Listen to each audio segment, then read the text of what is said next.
Muy buenas tardes a todos los que se conectan el día de hoy y a nombre de Foro Republicano quiero darles la bienvenida a este nuevo curso que preparamos para ustedes eh, acerca de un tema muy relevante para comprender los procesos actuales de la violencia política, entendiendo también sus raíces históricas. Por eso preparamos este curso llamado Proceso Insurreccional en las democracias liberales. Y el día de hoy tenemos al profesor Gonzalo Rojas Sánchez, quien nos acompaña. Así que este curso de 4 etapas lo partimos el día de hoy. Profesor Gonzalo, el escenario virtual es todo suyo.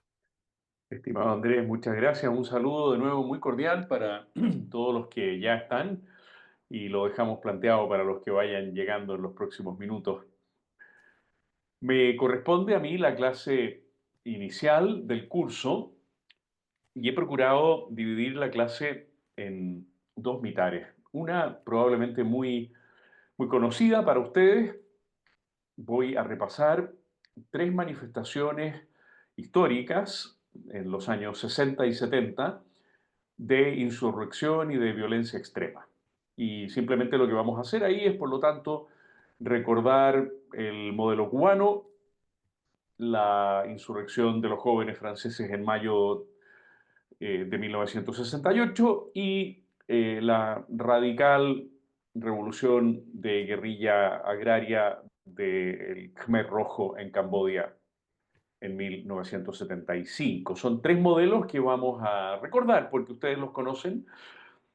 En la segunda parte de la sesión sí creo que voy a poder hacer un aporte más original, en el sentido de quizá menos conocido, porque nos vamos a referir a quiénes están detrás de estos planteamientos, no estrictamente de los planteamientos de la Revolución Cubana, de Mayo Francés y de el genocidio practicado en Camboya por el Khmer Rojo, sino en general de los planteamientos que validan la violencia y la insurrección en los años 60 y 70. En algunos casos muy directamente vinculados con estos procesos, en otros casos de manera más indirecta. Bueno, entremos directamente en la primera parte para recordar muy someramente el proceso de la Revolución Cubana. Tiene su origen en 1953, cuando un grupo de jóvenes que se titularon a sí mismos la Generación del Centenario se organizaron militarmente e intentaron tomarse el cuartel Moncada en Santiago de Cuba. Fracasaron en el intento, tuvieron decenas de muertos, pero fue una primera señal que el gobierno de Batista entendió que debía abordar con mucha seriedad. De hecho, Castro, como todos sabemos, fue detenido junto con otros atacantes, pasó 22 meses en prisión, pronunció su famoso discurso, pero en 1955 Batista decidió amnistiar. Ya sabemos que las amnistías solamente funcionan hacia los marxistas. Cuando las amnistías se refieren, y tenemos entre nosotros a Adolfo, especialista en estas materias, cuando las amnistías se refieren a personas que han tenido el deber de reprimir a los movimientos marxistas, esas amnistías no terminan siendo reconocidas por el odio de los mismos marxistas. Bueno, esta amnistía le permitió a Castro fundar el que va a ser el movimiento matriz de toda su acción guerrillera, el movimiento 26 de julio, pero decidió Castro irse al exilio a México, era una de las condiciones para la amnistía, y desde México preparar el asalto a la isla. Ahí estableció en México contacto con otras fuerzas revolucionarias cubanas. De hecho, la toma de La Habana años después, el 1 de enero de 1959, no va a ser una toma unilateralmente hecha por las fuerzas de Castro, sino que va a haber tres fuerzas distintas que van a confluir en esa toma, fuerzas con las que Castro fue tomando contacto ya en 1955 en México. Son momentos en que todos sabemos, desgraciadamente, hasta la CIA eh, cree que es necesario apoyar la lucha armada de Castro contra Batista y llegó incluso a financiar el movimiento guerrillero. Fue en noviembre del 56 cuando zarparon en el famoso yate Granma, todos sabemos lo que significa, abuelita, 82 guerrilleros, entre los que estaba por supuesto Fidel, su hermano Raúl Castro, Camilo Cienfuegos Ernesto Che Guevara, que había pasado ya por Chile. Ya sabemos que tuvo un paso y quizá dos, seguro uno y probablemente un segundo paso durante los años de la Unidad Popular por Chile. El ejército de Batista era un ejército muy numeroso, eran 80.000 hombres, eran 82 guerrilleros contra 80.000 hombres. Este es un dato que no es menor porque una de las tesis fundamentales de la guerra de guerrillas, de la guerra inspirada en buena medida en Mao, recomiendo un libro antiguo pero todavía muy valioso de Robert Taber, que se llama La Guerra de la Pulga. Una de las tesis fundamentales de la guerra de guerrilla es que no importa el número, que no interesa el territorio, que lo que interesa es ganar la voluntad de las personas para ir derribando a un gobierno corrupto o dictatorial. Y por lo tanto el tiempo juega siempre a favor de la guerrilla, porque la guerrilla puede, y así lo va a hacer el grupo de hombres de Castro, la guerrilla puede esperar todo lo que quiera, mientras que los gobiernos tienen que rendirle cuenta a sus ciudadanos y por lo tanto se van deteriorando en la medida en que la guerrilla va obteniendo unos pequeños éxitos. Bueno, el primer resultado para la guerrilla fue una derrota. La batalla, si se las puede llamar así, Alegría de Pío, eh, dejó prácticamente diezmado a ese grupo de 82 hombres iniciales. Apenas un pequeño pelotón de más de 20 pudieron internarse en la Sierra Maestra. Y comienza, por lo tanto, la etapa de la reconfiguración de la guerrilla desde la Sierra Maestra, que va escogiendo, este es un elemento fundamental de la Guerra de la Pulga, va escogiendo pequeños objetivos para ir desmoralizando a los ejércitos profesionales. Se, se ataca un destacamento militar en La Plata, se procura influir con educación política en un grupo de campesinos, se va trabajando lentamente, sin necesidad de controlar ningún territorio, el proyecto revolucionario. Teniendo también en cuenta lo importante que es la dimensión comunicacional. Y en esto Castro fue magistral porque ya en febrero de 1957 apareció en el New York Times, ya sabemos, el New York Times, una entrevista realizada a Castro en plena Sierra Maestra. Y claro, todos sabemos la simpatía, estúpida simpatía que suelen generar este tipo de movimientos en personas ingenuas, en personas que creen en la justicia, pero no han entendido que la justicia y la paz tienen que ir de la mano, que no puede la justicia y la violencia injusta se entiende, ir de la mano. La guerrilla del 26 de julio, así se llama el movimiento, recuerden ustedes, se fue dividiendo paulatinamente en columnas, fue reclutando nuevos adherentes entre el campesinado de la zona, algunos intelectuales que se fueron sumando también a la guerrilla, y fue estructurándose ya en pequeños grupos de combate. En un comienzo células, más adelante columnas, que fue lo que intentará 10 años después el Che en Bolivia con un fracaso rotundo, ¿no? Partir con una pequeña columna integrada por 3 o 4 células y tratar de clonar eso entre el campesinado boliviano y fracasó rotundamente, le costó la vida. Las pequeñas acciones de protesta, las pequeñas acciones de sabotaje, el ajusticiamiento de delatores a lo largo de toda la isla fue prestigiando desgraciadamente a la guerrilla. Claro, el ejército siempre tiene en estas situaciones un gran dilema. Permitir que la guerrilla termine controlando un espacio del territorio y que tenga, por lo tanto, que rendirle cuentas a los ciudadanos que quedan bajo su control y que la guerrilla tenga que asumir tareas, por así decirlo, de un Estado paralelo, lo cual desprestigia al gobierno, pero tiene la ventaja de que la guerrilla tiene que dedicarse a tareas de infraestructura, tiene que alimentar a esa población, tiene que darle un sentido organizacional a toda la vida de la población conquistada. Pero ¿y si el gobierno no quiere que la guerrilla controle un determinado territorio?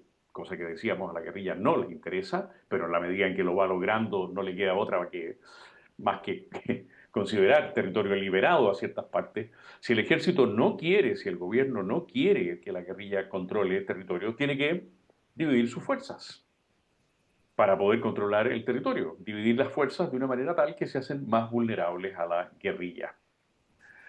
Ya desde la Sierra Maestra, a principios de 1958, la guerrilla castrista tiene tal fuerza, tiene ya una sólida base logística, que por ejemplo, para hoy parece una cosa bastante poco importante, pero en ese momento tiene una gran importancia, están en condiciones de tener una radioemisora que emite los mensajes de la guerrilla. Hay un micrófono por ahí que está abierto, si Andrés lo pudiera controlar dentro de lo posible, lo agradezco. Las columnas que va teniendo la guerrilla van teniendo autonomía, pero al mismo tiempo coordinación. Esto es muy importante, que nadie dentro del movimiento guerrillero, y eso se aplicó muy directamente en el caso castrista, que nadie corra con colores propios, aunque todos los comandantes de columna tienen que ser responsables del resultado de sus acciones. Claro, para el ejército de Batista la desmoralización fue creciente, ¿no? Porque el enfrentamiento con grupos que escogen el lugar, el momento, la superioridad numérica de los guerrilleros respecto de una pequeña patrulla es muy desmoralizador porque tiene habitualmente un muy buen resultado en número de bajas para la guerrilla. Decidió Castro en un momento determinado que la isla debía ser dividida en dos partes, el oriente y el occidente. Buena parte de las fuerzas castristas controlaban ya lo que se llama la zona de los llanos y estaban en condiciones, porque se iban convirtiendo en un pequeño ejército guerrillero, de asolar a las ciudades de tamaño medio. El 4 de diciembre de 1958, perdón, las tropas comandadas por el Che Guevara, que no tenía ninguna experiencia militar, sino simplemente el- la instrucción que se daban unos a otros en la guerrilla, fueron capaces de iniciar una ofensiva, atacar regimientos completos en la zona central de la isla. Ya en diciembre de 1958, a pocas semanas del término de la acción guerrillera, se produjo esa, así por lo menos coinciden los distintos historiadores, se produjo esa sensación de inevitabilidad del triunfo de la guerrilla. Hay un momento en que la guerrilla es capaz de transmitir a la ciudadanía que está expectante la sensación de que su triunfo es inevitable. El 28 de diciembre de 1958 se inició el ataque a la ciudad de Santa Clara, que era el reducto inmediatamente anterior a La Habana, y el 31 de diciembre de ese mismo año 58, las tropas rebeldes se tomaron un tren blindado que el gobierno había enviado para fortificar la ciudad y se produce la huida de Batista. Seguramente hemos visto esa ridícula película sobre el Che en que hay escenas en que se muestran los instantes finales de la caída del régimen.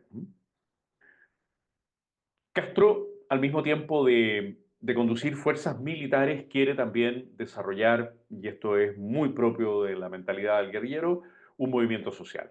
Y por eso llama de inmediato a una huelga general, para evitar cualquier reacción eh, de sectores militares que aún en la ausencia de Batista pudieran dar, por así decirlo, un golpe de Estado contra un Batista que ya no ejercía el poder. ¿No? Una huelga general, bajo el lema revolución sí, golpe de Estado no.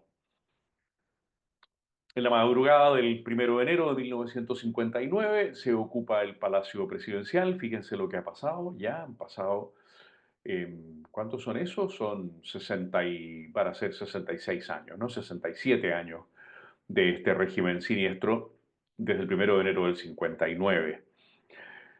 Eh, Son tres las fuerzas, les decía, que ocuparon la ciudad de La Habana. No solamente son las fuerzas castristas, ¿ah? Hay otros dos movimientos revolucionarios que paralelamente han ido combatiendo contra las fuerzas de Batista, pero ya sabemos lo que va a hacer Castro, que en un principio se declara anticomunista, después no comunista y finalmente comunista. Lo que va a hacer es ir eliminando toda disidencia, como suele suceder con estos regímenes, y va a dejar el poder por completo hasta el día de hoy en manos de su movimiento originado en 1953. ¿Qué es lo que más vale la pena tener en cuenta de la Revolución Cubana? Que así de una manera tan somera y que todos conocemos, así que no hace falta entrar en detalle. ¿Qué es lo que más vale la pena tener en cuenta de la Revolución Cubana? De la persistencia de la guerrilla.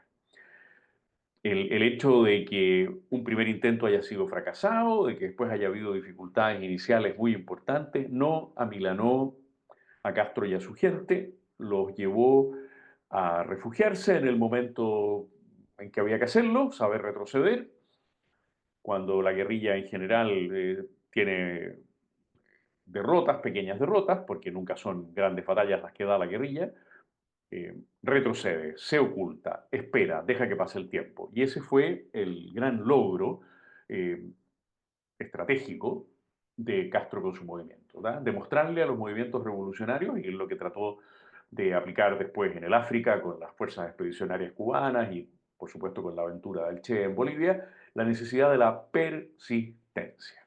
Primera idea que marca estos tres, el primero de estos tres movimientos revolucionarios que voy a recordar. El segundo de ellos es conocido como el Mayo francés.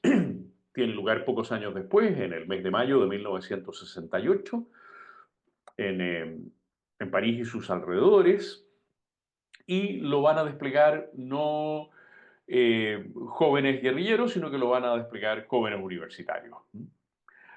La población estudiantil de Francia en 10 años, entre el 58 y el 68, se había prácticamente triplicado.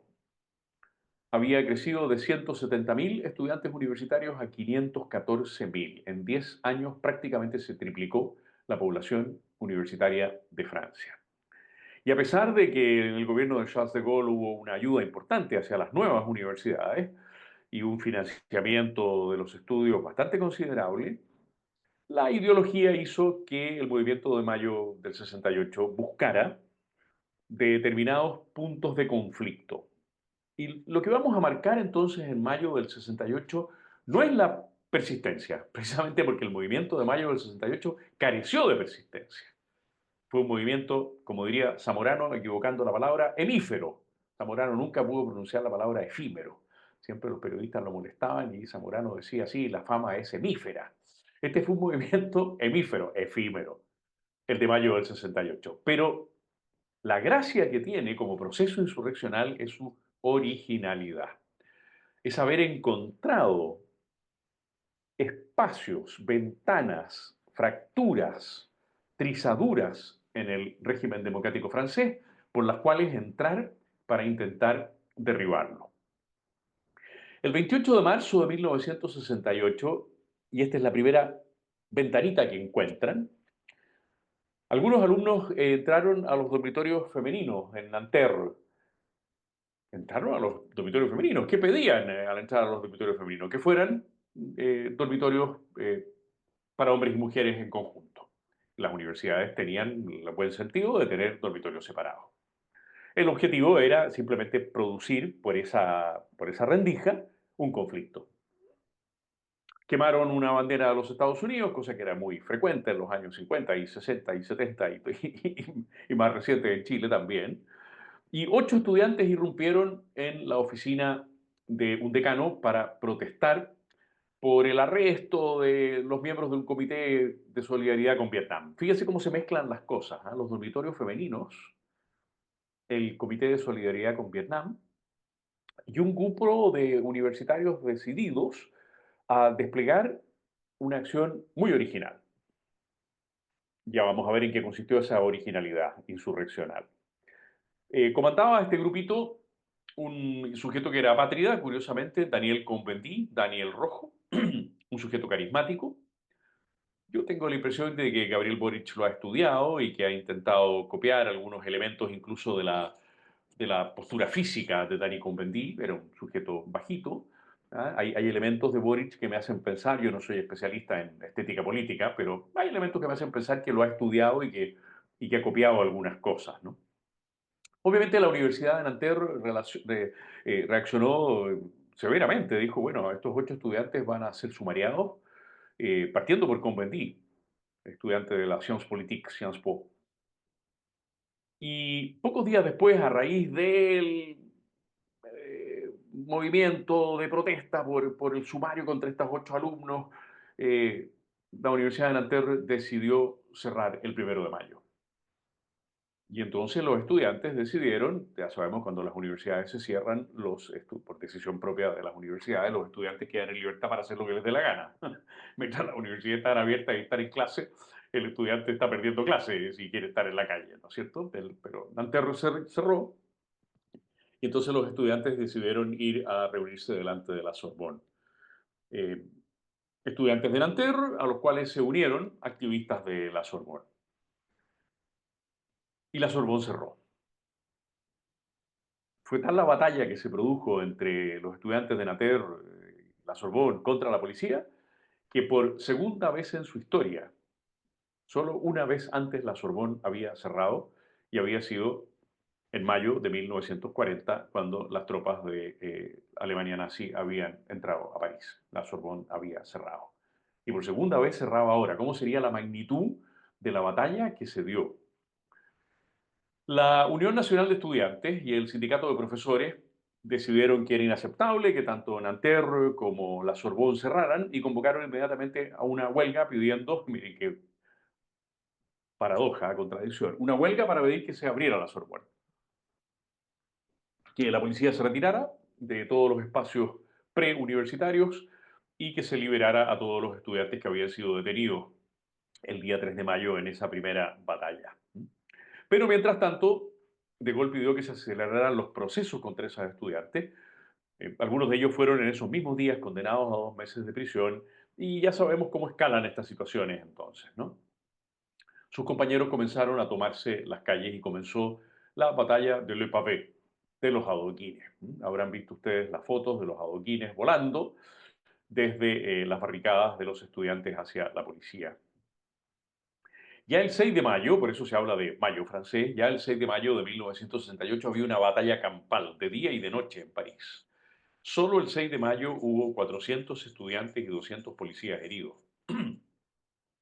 La noche más terrible fue la noche del 10 al 11 de mayo, en que los estudiantes decidieron quemar autos y salir a quemar autos. Quemaron más de 100 autos estacionados en las calles de París. Y ese es el momento en que Combendit entiende, como líder de la insurrección que está teniendo lugar, entiende algo que él después explicará en un par de libros muy interesantes, uno escrito 20 años después, en 1988, que lleva un título tristísimo, se llama La Revolución y nosotros que la quisimos tanto. Es un libro nostálgico de Dani Cohn-Bendit. Y después en un libro del 98, una entrevista que Cohn-Bendit contesta, y Cohn-Bendit deja en claro que cuando se dio cuenta el movimiento estudiantil que la insurrección que estaba desarrollando iba a ser aprovechada por la CGT, la Central General de Trabajadores, de control comunista, y por lo tanto por el Partido Comunista, se vieron enfrentados los estudiantes al dilema de quedar subsumidos en el control del Partido Comunista y de la Central General de Trabajadores o de retirarse de la escena. Y la decisión de Competí fue retirarse de la escena callejera, en la medida en que comenzaban a tomar el control de las acciones la poderosísima Central General de Trabajadores. Efectivamente, los comunistas convocaron, a raíz de la sublevación de los estudiantes, a una manifestación en las calles de París, unas 250.000 personas, así bien contadas, digamos. Comenzaron a pedir la renuncia de Gaulle. Fíjense la secuencia de acontecimientos en apenas 2 meses, desde la petición de que los dormitorios estudiantiles sean para hombres y mujeres, hasta que en apenas 2 meses y medio después se esté planteando, pero no ya por parte de los estudiantes, sino por parte de quienes tomaron la conducción del movimiento, la Central General de Trabajadores, la renuncia del presidente de la República, de la Quinta República, Charles de Gaulle. La CGT tuvo bastante éxito y ya van desapareciendo los estudiantes del proceso insurreccional, porque hacia el 18 de mayo hay 10 millones de trabajadores franceses en huelga. La CGT entendió que los estudiantes habían hecho de punta de lanza sin quererlo y que había que tomar la conducción de un movimiento que podía llevar a la Quinta República, al gobierno golista de la Quinta República a caer. ¿No? Como sabemos, incluso De Gaulle salió sin permiso de Francia. Ese es un acontecimiento de los más insólitos de la historia francesa. De Gaulle se tomó un helicóptero y se fue a Alemania a conferenciar con un general francés acantonado por la OTAN en Alemania y a pedirle consejo. Y ese general fue tajante con él. Y le dijo, usted vuelve inmediatamente al poder, usted es Charles de Gaulle, usted es el mayor héroe de Francia del siglo XX. ¿Cómo se le ocurre la posibilidad de no ejercer el poder hasta el último instante? Ahí lo convenció a De Gaulle de que volviera. Y entonces De Gaulle tomó el control de la situación, llamó a una contramanifestación, después a un plebiscito. Esa contramanifestación juntó medio millón de parisinos que apoyaron a De Gaulle, pero ya sabemos que aunque De Gaulle después ganó el plebiscito, quedó herido de muerte y terminó renunciando. Pues bien, ¿qué pasó en este movimiento? La originalidad de haber buscado en la así llamada sociedad de consumo, sociedad opulenta, eh, los aspectos de decadencia de la vida universitaria y los aspectos de decadencia de la funcionalidad universitaria hacia la vida profesional. Eh, la bandera que escribieron los estudiantes no era, lo dijo Convendí en los dos libros posteriores, no era un proyecto de reemplazo, era simplemente un proyecto de protesta en aspectos muy originales. Y por eso, como todos sabemos, se llenó París de consignas. Hay un muy buen archivo por ahí, si alguno quiere yo se lo puedo mandar después ya de manera más, más particular, por así decirlo, a su correo con 80, 100, 150, no los he contado, graffiti, que venían a resumir los planteamientos de originalidad del movimiento juvenil. Pero una originalidad que duró 20 días. Sí, bueno, 20 días de mayo había comenzado en marzo, pero apenas durante 20 días de mayo. Y que por lo menos hay que reconocerle a Cohn-Bendit la honradez de haber retirado, por así decirlo, la conducción del movimiento al ver que ese movimiento era aprovechado por fuerzas políticas y en particular por el Partido Comunista. Quiero recordarles unos cuatro o cinco eh, de estos graffiti, de estos slogans. Uno decía así: la barricada cierra la calle, pero abre el camino. Está clara la paradoja. Abre el camino de la insurrección. Una cita de Nietzsche que figuró en alguna pared. Es necesario llevar en sí mismo un caos para poner en el mundo una estrella danzante. Y esto lo ha reconocido Convendí, que ellos no tenían proyecto, que lo que querían era generar una situación de caos, cambiar las estructuras universitarias. Nosotros en agosto del año anterior, 1967, en mayo del 67 la Católica Valparaíso, agosto del 67 la Católica de Chile, ya habíamos iniciado el movimiento, sí, un año antes que los franceses, pero no de una manera tan caótica. También citaban a Bakunin, al gran anarquista, esta cita: la pasión de la destrucción es una alegría creadora. No es particularmente grato oír esto, ¿no? Nos recuerda octubre de 2019. La pasión de la destrucción es una alegría creadora. La siguiente sentencia que recuerda a uno de los teóricos que vamos a ver cuando nuestra clase esté llegando a la segunda parte final. Un policía duerme en cada uno de nosotros, es necesario matarlo. Claro, hay un doblez en el joven burgués, ¿no? Que descubre en sí mismo estructuras represivas y hay que matar esas estructuras represivas. Y por eso también se escribe en las paredes: acumulen rabia. Como sabemos, esta expresión la va a usar la segunda después, durante el periodo de la Unidad Popular, ¿no? Junten rabia, chilenos. Acumulen rabia. Lo sagrado, ahí está el enemigo. Claro, este es un movimiento iconoclasta por completo, ¿eh? Quiere derribar todos los elementos de la autoridad universitaria, todos los elementos de la ritualidad universitaria, todos los elementos de la excelencia universitaria. Hay un momento muy significativo en los primeros días, cuando todavía Convendí conduce el movimiento. Están en el Odeón, en ese gran espacio teatral parisino, unos 5.000 estudiantes reunidos, y entra Henri Marcuse, uno de los grandes teóricos, miembro de la Escuela de Frankfurt, Marcuse. El teatro se viene abajo aplaudiendo a Marcuse con una cara de felicidad.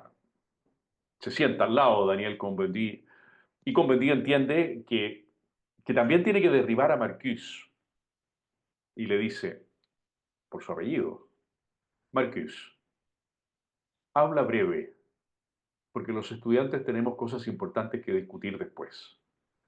Ustedes comprenderán que la humillación a la que los sometió estaba muy calculada, ¿no? A pesar de que era uno de los grandes teóricos de todo lo que estaba pasando ahí, le quería dejar muy en claro con Bendí que ni siquiera a los teóricos los iban a respetar, porque había una originalidad en lo sagrado, ahí estaba el enemigo. Incluso se encontró, esto ya es muy significativo, algunos rayados que decían viva la comuna. Claro, la Comuna de París, ese espantoso movimiento insurreccional de 1870 a 1871, unos pocos meses que fue reprimido durísimamente por las fuerzas militares francesas. No hay nadie que pueda engañarse en cuanto a qué significa decir viva la comuna. Significa decir viva la insurrección hasta el final, aunque no haya un proyecto de reemplazo. Bien, la tercera de nuestras situaciones es el genocidio camboyano. Es la más dramática de todas, por supuesto. Excede con mucho prácticamente todo lo que la humanidad ha visto. Quizá conozcamos después algunas dimensiones del totalitarismo norcoreano que nos sorprendan, pero hasta ahora es probable que el genocidio camboyano sea la más dramática de todas las situaciones de insurrección y violencia que la humanidad haya podido conocer. Cuando terminó la guerra de Vietnam, el movimiento comunista camboyano, el Khmer Rojo, derribó al gobierno camboyano y proclamó un nuevo país, Kampuchea lo llamaron. Y, y decidió, durante los casi 4 años en que ejerció el poder, desplegar una revolución agraria aún más radical que la que había practicado Mao desde finales de los 50 hasta los primeros años 60 y que, bueno, hasta ahora es imposible saber cuántos millones de muertos le costó a China. Todavía más radical, una revolución agraria todavía más radical. Quizá han visto la película Killing Fields, Los gritos del silencio, una traducción un poco extraña para Killing Fields, los campos de la muerte, los campos del exterminio, que es bastante fidedigna respecto de lo que fue sucediendo. Lo primero que hicieron los Khmer Rojos, que muchos de ellos eran jovencitos de 14, de 12 años, fue hacer evacuar las ciudades, ¿no? Eran 120.000 hombres armados que habían estado eh, luchando contra el gobierno y lo derribaron y que decidieron exterminar todo vestigio de vida urbana y occidental. Entre 1 y 4 millones de camboyanos, de una población difícil de estimar estrictamente, pero en torno a los 6,5, 7 millones, entre 1 y 4 millones de camboyanos fueron considerados influidos por la burguesía occidental. Y entonces el proceso de ruralización, el proceso de terminar con las ciudades comenzó desde los primeros días de abril de 1975, conducidos estos jovencitos del Khmer Rojo por una organización política, Angkar Law, el Partido Comunista de Camboya. Aparecen los comunistas por todos lados, ¿no? Castro se termina declarando comunista, el Partido Comunista quiere conducir el movimiento insurreccional de Mayo francés, el Partido Comunista Camboyano es el que está dirigiendo a los Khmer Rojos. El planteamiento de Angkar Law, así se llama el Partido Comunista Camboyano, era hacer en 2 a 3 años lo que estimaban ellos China había tardado 25 años en hacer, una revolución social para transformar el país puramente en una sociedad agraria de golpe, de carácter total. Todo el pasado debía ser destruido, fue destruida la moneda, fueron destruidos los libros, las bibliotecas fueron quemadas, las ciudades fueron abandonadas. y, por supuesto, todas las personas que tenían algún grado de instrucción fueron consideradas por definición criminales. ¿Quiénes eran estas personas del Ankar Law? Eran unos 20 intelectuales, la mayoría habían pasado por universidades francesas, algunos de ellos habían sido alumnos de una de las personas que vamos a mencionar a continuación, de Jean-Paul Sartre, ese mismo Sartre que tantos chilenos idolatraban por esos años, por los años 60 y 70, ¿no? Phnom Penh, la capital de Camboya, tenía entre 2 y 3 millones de habitantes. Había en los hospitales unos 20.000 enfermos y heridos de guerra. Toda esa gente fue llevada por los caminos hacia los campos. Los libros fueron arrojados al río Mekong, el papel moneda fue incinerado, los autos y las bicicletas fueron destrozados, se cortó el suministro de agua. La idea era que la vida urbana desapareciera. Después se pasó a vaciar las ciudades de entre 200.000 y 15.000 habitantes, de tal manera de destruir todo vestigio de vida urbana en Camboya. Entre el 46 y el 54% de la población estuvo caminando por los caminos de Camboya a finales del mes de abril de 1975, anteayer, apenas 50 años atrás. Entre el 46 y el 54% de la población caminaba hacia destinos que desconocía. 3,5 millones de personas de las ciudades y otras 500.000 personas de aldeas, o sea, 4 millones de personas fueron reubicadas. Fueron dispersadas por los campos y fueron puestas a trabajar para construir a mano aldeas nuevas, tenían que ser nuevas. Se prohibió toda vida conyugal, toda vida marital, toda vida de relaciones sexuales entre marido y mujer. Se prohibió toda relación entre padres e hijos. Comenzaron a cundir obviamente las epidemias.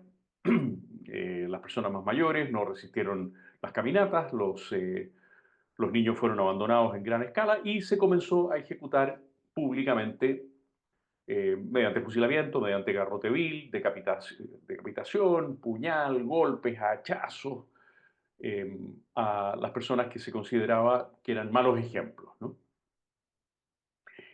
¿Quién estaba detrás de todo esto? Bueno, se ha logrado detectar que hubo dos personas que conducían Ankar Law. Así como hemos mencionado a Castro, hemos mencionado a Dani Cohn-Bendit, tenía que haber algún ser humano, ¿no? En principio, el líder de Ankar Law era Khieu Samphan, pero ese sujeto, como suele suceder en los partidos comunistas, fue rápidamente purgado y reemplazado por quien todos conocemos, el más siniestro de los individuos de toda la revolución camboyana, Pol Pot. En el primer año del gobierno de los Khmeres Rojos, de Ankar Law con los Khmeres Rojos, el propio gobierno reconoce que ha muerto 1 millón de criminales de guerra, así los llama, 1 millón de criminales de guerra. Hoy la historiografía tiene un acuerdo misterioso, ¿ah? Porque suele haber desacuerdos bastante grandes entre nosotros los historiadores, pero en este tema yo no soy parte del acuerdo porque no soy especialista, soy un divulgador en esta materia, ¿no? Pero los especialistas han llegado al acuerdo que finalmente el 26% de la población camboyana pereció. Entre 1.200.000 y 1.500.000 personas. La población tenía en torno a los 6,5, 7 millones de habitantes, 1,5 millones de ellos pereció. Unas 100.000 personas fueron ejecutadas, de entre ellos, por supuesto, varios miles eran miembros del partido, porque los partidos comunistas se purgan continuamente a sí mismos. Unos 20.000 fueron muertos en intentos de huida, 400.000 murieron por hambrunas, 430.000 se calcula que murieron por trabajos forzados y epidemias. En fin, las cifras son absolutamente pavorosas. Yo no tengo el dato, no lo he podido encontrar, pero algunos de ustedes quizá por ahí lo pueden encontrar. Pero hay un dato que es muy significativo y que más o menos corresponde a esta cifra. No le hagan caso a esta cifra exacta, pero el orden de magnitud es así. En 1975, el New York Times le dedicó más o menos a lo mejor Adolfo tiene este dato y nos lo puede dar algún día, le dedicó del orden de 16 editoriales a atacar al presidente Augusto Pinochet Ugarte y le dedicó un editorial a los sucesos de Camboya. Que me parece que la cifra se mueve ahí. No he podido encontrar el dato así al detalle, pero ¿qué le vamos a hacer? ¿Qué es lo que caracterizó a este movimiento de una violencia insurreccional brutal? Porque es una gran insurrección de un partido contra su pueblo, la radicalidad. Así como en el caso de la Revolución Cubana es la persistencia, en el caso de Mayo Francés es la originalidad, en este caso es la radicalidad. No se ha conocido hasta ahora un proceso de mayor bestialidad, brutalidad en cuanto a la radicalidad del proyecto y de los medios que se usan para tratar de llevarlo a cabo. Bueno, vámonos ahora a lo que, a lo que puede explicar todo esto. ¿Qué idea, fuerza está detrás? La idea fuerza que está detrás en los años 60 y 70 y que viene, por supuesto, como todo de un poquito antes, es que hay sectores que han sido condenados. Los condenados de la tierra. Ya vamos a ver de quién es esta expresión. Le damnés de la terre es una expresión concreta de uno de los autores que vamos a ver, de Frantz Fanon. Los condenados. ¿Quiénes son los condenados? Son los campesinos empobrecida de Cuba, son los estudiantes en función de la burguesía capitalista de Francia, son los jóvenes revolucionarios que son sometidos a estructuras occidentales en Camboya y que tienen que, por lo tanto, todos ellos tienen que liberarse de esa condena. Jean-Paul Sartre es uno de los mayores culpables de este planteamiento, aunque no es el mayor difusor, insisto, es Frantz Fanon, pero Jean-Paul Sartre es de los mayores culpables de este planteamiento. Estimaba Sartre que todos los errores, todas las carencias, todos los crímenes de las sociedades burguesas se podían corregir solo por revoluciones totales, que fueran purificadoras y violentas,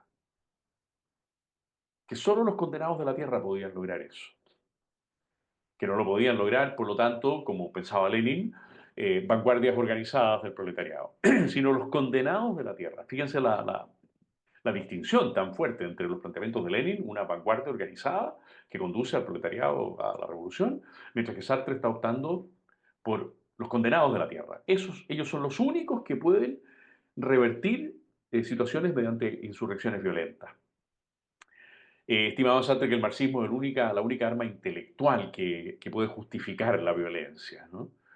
Y por lo tanto a él le parecía que tanto la Unión Soviética de Stalin como la Cuba de Castro, que ya estaba en plena vigencia cuando él seguía enseñando, eran modelos magníficos de puesta en escena del ejercicio del poder por parte de los condenados de la tierra.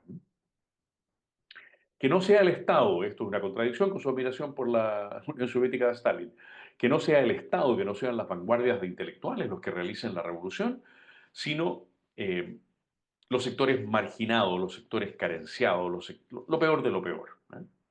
Escribió Jean-Paul Sartre en concreto en el prólogo del libro de Fanon: la violencia, como la lanza de Aquiles, puede cicatrizar las heridas que ha infligido. Según Sartre, el acto de violencia que causa una herida es en potencia y se despliega como un acto, finalmente, un acto que cura la herida que ha causado. El propio acto violento lleva en sí mismo el remedio de la herida que causa. Escribió también Sartre: la actitud revolucionaria exige una teoría de la violencia como réplica a la opresión. Este hombre no se andaba con palabras a mitad de camino. Bueno, quien mejor adoptó, perdón, la palabra mejor es una palabra tan bonita, quien más directamente adoptó las tesis de Jean-Paul Sartre y las desplegó eh, de una manera increíblemente eficaz fue Frantz Fanon, martinico, perdón, nació en la Martinica francesa, ciudadano francés, estudió psiquiatría en París, médico, y después asumió la nacionalidad argelina, llegó a ser ministro de Cultura de Argelia en la guerra de liberación de Argelia. En su libro, Los Condenados de la Tierra, un libro que ha circulado mucho en Chile, por supuesto, Frantz Fanon concibe un mundo absolutamente maniqueo, tiene él una matriz marxista, por supuesto. Todos los que han recibido algún grado de colonización son proletarios, son los condenados de la tierra, le damné, los dañados de la tierra. Y entonces él, desde la psiquiatría, lo que propone es una gran terapia colectiva para salvar al mundo. ¿Cuál es la terapia colectiva que le permitirá salvarse al mundo? Que los condenados hagan la revolución mediante la violencia, que es la única praxis total. Todas las otras praxis, las elecciones, la formación de partidos, todas esas son praxis parciales. La única praxis total para Frantz Fanon es la violencia. Y así, los condenados de la tierra, sobre todo el campesinado, piensa él, más que en los sectores urbanos, y los intelectuales que se sumen, porque si no se suman, dice Fanon, deben ser eliminados, porque las soluciones de los intelectuales que no asumen la violencia son soluciones de parche, dice Fanon. Los campesinos y los intelectuales que se sumen van a través de la revolución violenta a inventar, a descubrir y a crear el hombre nuevo y total. Expresión que también puede usar Che Guevara, como vamos a ver. El hombre nuevo y total. Y los condenados van a salvar al mundo entero. ¿Qué es la violencia? Dice Fanon textualmente. Es el hombre mismo reintegrándose. Es el hombre que está deshecho por la condena de que es objeto, que se reintegra a través del acto violento. Muy parecido a lo que decía Sartre. La violencia, como la lanza de Aquiles, lleva el remedio para curar la herida que ella misma causa. Escribió Fanon, matar a un europeo es matar dos pájaros de un tiro. Es suprimir a la vez un opresor y un oprimido. Quedan un hombre muerto y un hombre libre. Tras la muerte del europeo, el argelino por primera vez siente su suelo nacional bajo los pies. Matar a un europeo es matar a dos hombres, es matar al europeo y matar al oprimido que es quien lo ha asesinado. En paralelo con Fanon, libro que, insisto, tuvo mucha influencia en Chile, hay un poeta por ahí que trabaja en la Universidad Diego Portales, un señor Buenún, que hace unos pocos años ha reavivado a Frantz Fanon con poemas en que ensalza a Frantz Fanon. En paralelo con Fanon, Guevara. Guevara sostiene que toda teoría tiene que subordinarse a la acción y que la única acción importante es hacer la revolución, destruir opresores, destruir las burguesías locales, destruir el imperialismo yanqui. Llegó a decir Guevara, la revolución es una actividad tan vital como caminar o hablar. No podemos vivir sin hacer la revolución. Es tan vital como caminar o hablar.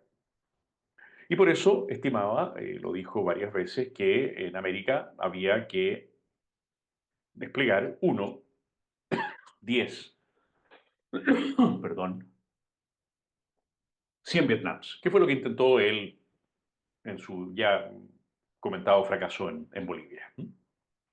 Estaba convencido Guevara de que el éxito de la Revolución Cubana iba a poner de rodillas a cualquier otro régimen en que la guerrilla se pudiera desarrollar.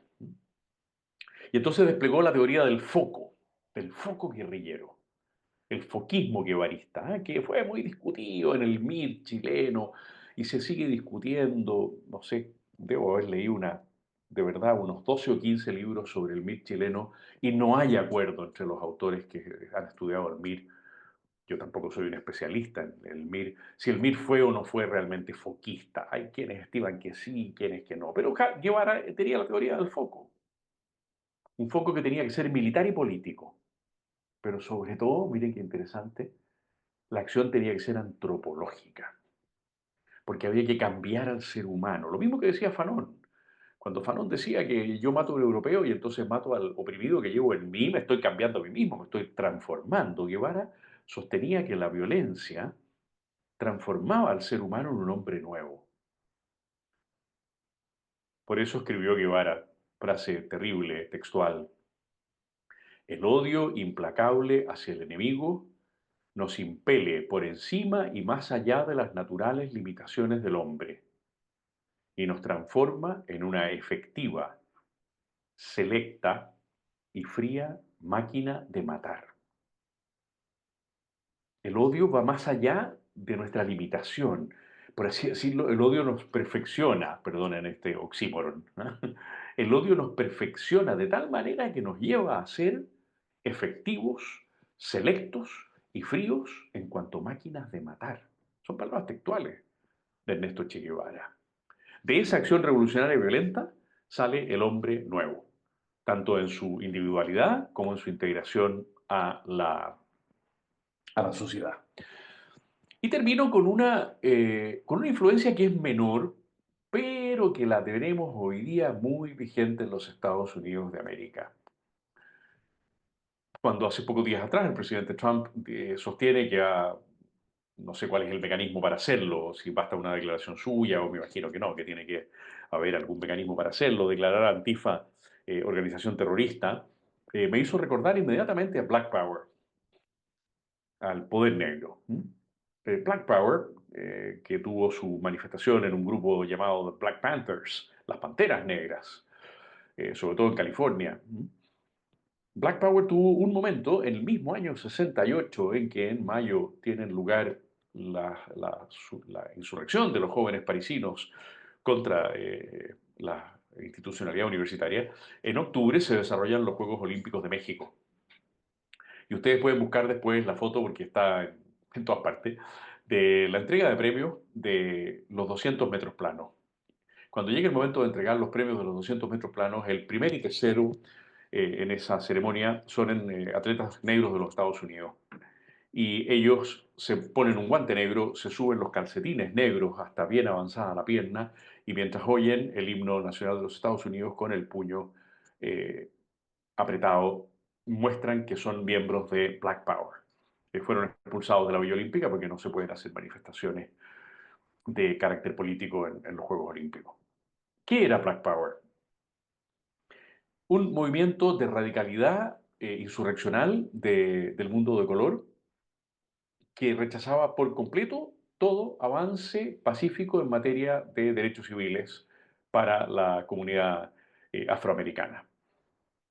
Consideraba que todas las tareas de Martin Luther King habían sido tareas inútiles y que no conducían a nada bueno, que lo único realmente eficaz era desplegar una violencia y para eso decían cosas como que la violencia era tan americana como el cherry pie, ¿no? Y que cuando se encontraran con un blanco había que decirle oink, oink, oink para que tuviera conciencia el blanco de que no era más que un cerdo y que finalmente prometían, Black Panthers y por lo tanto Black Power, que iban a quemar la sociedad, que iban a entrar, lo dijeron con todas sus letras, que iban a entrar después de asesinar a los cerdos policiales en los suburbios blancos y los iban a convertir en galerías de tiro.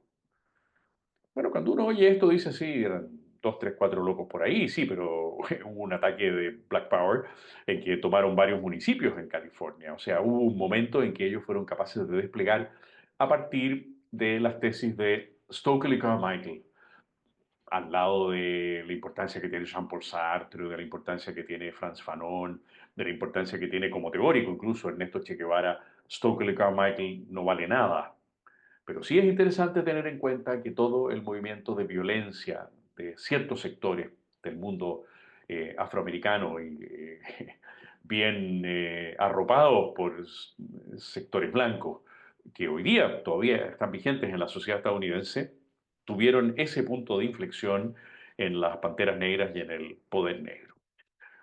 Esto es lo que quería contarles hoy día. Va a servir más o menos, yo no lo sé, para el despliegue que van a hacer los dos profesores siguientes. He leído su libro con mucho interés, un libro magnífico, que además es muy bueno que ustedes lo puedan adquirir para que lo tengan de respaldo de las clases que van a hacer los dos profesores siguientes, en los que ellos van a entrar a los procesos insurreccionales más recientes.